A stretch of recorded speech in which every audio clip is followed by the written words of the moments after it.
প্রিয় দর্শক, সবাই সালাম নেবেন। আসসালামু আলাইকুম। আজ আপনাদের সামনে একটি ভিডিও নিয়ে আসলাম, সবাই উপভোগ করেন।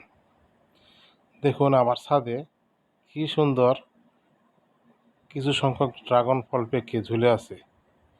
কি মনোরম পরিবেশ, দেখতে খুবই ভালো লাগে।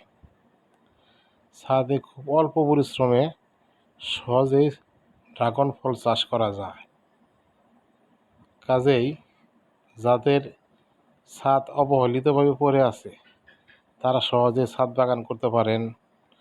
ড্রাগন ফল সহ আরও অন্যান্য গাছ লাগাতে পারেন। এতে মন ভালো থাকে, শরীরও ভালো থাকে। আর বোনাস হিসেবে আপনারা ফরমালিন মুক্ত ফল পেতে পারেন। সবার জন্য শুভকামনা। আসসালামু আলাইকুম।